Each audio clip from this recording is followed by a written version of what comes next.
Continuando o nosso estudo sobre a abertura Ruy Lopes, falando sobre a variante aberta da abertura Ruy Lopes. No vídeo 19, nós vimos os lances iniciais até a tabia principal. Esse vídeo vai se dedicar exclusivamente à escolha do lance número 9 das brancas, que vai determinar quais são as linhas que vão ser usadas. São 4 possibilidades e a gente vai gastar 10 minutos aqui para entender porquê de cada uma dessas possibilidades, para que a gente não se esqueça o motivo delas e não virar uma decoreba, pura e simples. E como sempre, começamos com a nossa recapitulação dos lances que nós já vimos no vídeo anterior. É no quinto lance, depois que as brancas jogam o roque, que as negras vão optar pela linha a ser usada principal. Se vai ser a variante fechada, e no caso teria de jogar bispo E7, que já foi estudado exaustivamente.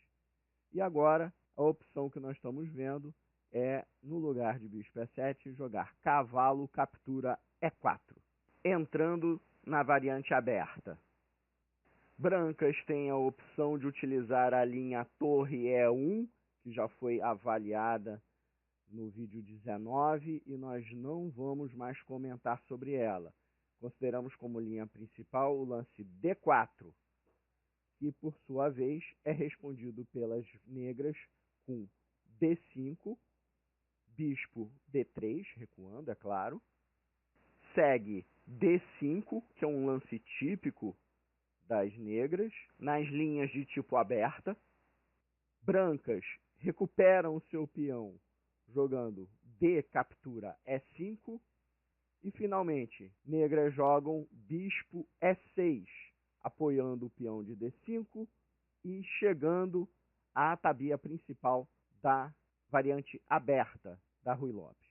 Então chegamos no nosso diagrama de contemplação e notamos aqui a primeira grande diferença entre a variante fechada e a variante aberta, que é o desenvolvimento atrasado por parte das negras do peão da coluna C. E esse peão ainda vai ficar quieto na sua casa de origem por bastante tempo e poderá vir a ser um problema. Tem que ser bem administrado pelas negras. Um segundo ponto estratégico que tem que ser salientado nesta variante é a administração da casa C5, pois ela é o cruzamento dos movimentos das peças negras, em especial do cavalo, que está em E4, e do bispo de casas negras. Então, a ordem de lances e a ordem de ocupação das peças negras na casa C5 serão determinantes das linhas que se seguirão. Dependendo da ordem que for utilizado, o acesso a essa casa, as linhas vão se modificar. Então, eu não tenho como classificar de uma maneira tão fácil como foram as variantes fechadas, em que a gente tem uma Chigorin, que tem um movimento típico, uma Keres, uma Zaitsev. Não há um padrão exato. O que existe a partir daqui são linhas teóricas, com ordens de lances muito bem estabelecidas, muito bem já estudados. Por isso, é uma dificuldade esse estudo. Vai exigir memorização. Do contrário, o resultado será desastroso. A teoria é tão conhecida que qualquer lance é extremamente perigoso, porque cada um tem uma nuance, tem um motivo de ser. Mas agora é vez das brancas, e vamos analisar nossas opções. E logo de início notamos que tem alguns lances típicos da Ruy Lopes que ainda não foram efetuados pelas brancas, que já nos são bastante conhecidos e já foram vistos no estudo das variantes fechadas, especialmente o início do passeio do cavalo. O cavalo de B ainda está quieto na casa inicial, e o outro movimento típico da Ruy Lopes, que é o avanço do peão para C3, também ainda não foi realizado. Esses dois lances são grandes candidatos para o lance 9 da variante aberta. E, de fato, são as duas opções principais. O que ocorre é que jogar C3 seguido de cavalo de B para D2 causa, eventualmente, resultados diferentes do que se você jogar primeiro cavalo de B para D2 e depois C3. Não é uma transposição perfeita. E por que isso acontece? Se eu jogar agora primeiro cavalo de B para D2, bispo C5 por parte das negras não vai funcionar. Por quê? Porque o rei ainda não está rocado. Então, a troca de peças, cavalo toma, peão toma, entra numa linha tática que vai ser favorável às brancas. Outra opção seria as negras capturarem o cavalo. O cavalo negro capturar o cavalo em D2 até pode ser jogado, e até existe exemplo de jogo com esse lance, mas não é vantajoso para as negras. Resta às negras preservar a sua peça atacante. O cavalo vai ter que recuar para a casa C5, que nós já discutimos, que essa casa é uma casa-chave. O controle e acesso à casa C5 é a razão de ser dessa variante, porque ela é a porta de saída do ataque das negras. Então, se as brancas conseguem influenciar essa casa, elas conseguem influenciar as decisões das negras.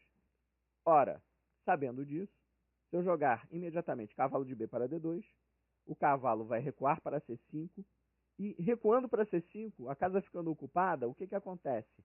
O bispo de casas negras não desenvolve.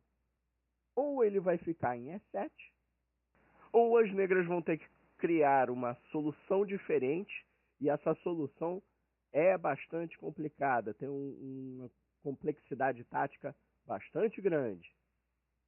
Então, se eu jogo, por exemplo, em vez de jogar no lance 9, cavalo de B para D2, eu jogar C3, as negras têm a opção de jogar imediatamente, para liberar o seu jogo, liberar o seu ataque, bispo C5.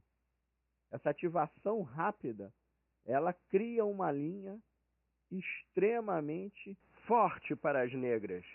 E o jogo paradigma dessa linha foi um jogo entre Karpov e Korchnoi no Campeonato Mundial. É um exemplo espetacular que a gente vai ver detalhadamente no próximo vídeo. Aqui no momento vamos apenas gravar esse diagrama como a tabia da linha C3, bispo C5. Voltemos então ao início da variante. E, por outro lado, se jogarmos cavalo de B para D2 e o cavalo recuar para C5, e em seguida eu jogo C3, eu tenho um problema tático. Porque as negras podem até facilitar a vida das brancas e jogarem bispo E7, que é a linha mais calma. Mas não necessariamente isso vai ocorrer principalmente nas mãos de Korchnoi. No lugar de bispo E7, as negras podem optar por uma linha agudíssima, que é o lance D4, jogando peão. Que é um peão ruim de capturar, porque se as brancas abrirem as colunas para as negras vão ficar muito contentes. Vai dar jogo para as negras. E do momento que as brancas não capturam o peão, elas podem optar por jogar uma linha ultra teórica com um lance extremamente inusitado, como por exemplo, cavalo G5. A partir desse ponto, as possibilidades são extremamente táticas, extremamente agudas, cheias de nuances, com cálculos muito complicados, que a gente também vai ver num outro vídeo.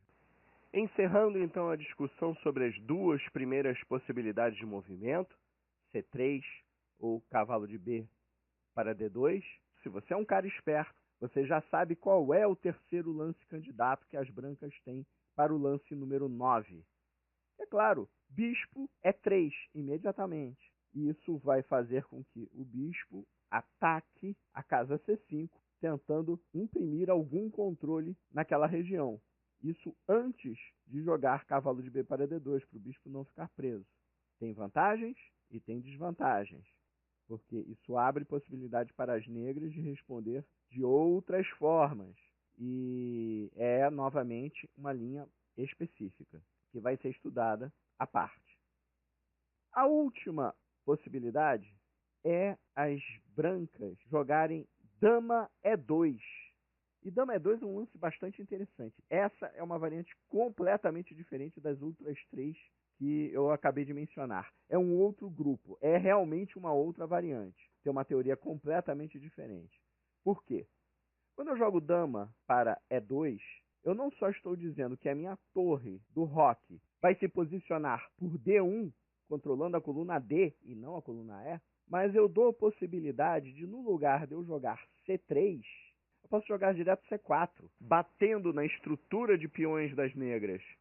E isso é possível pela cravada que o peão negro agora está sofrendo pela torre contra a dama e criando uma figura tática bastante interessante. Vamos ver na prática. Depois de dama E2, bispo E7, eu jogo torre D1, negras rocam, e aí eu jogo direto C4. E se B captura C4, bispo captura C4 sem problemas.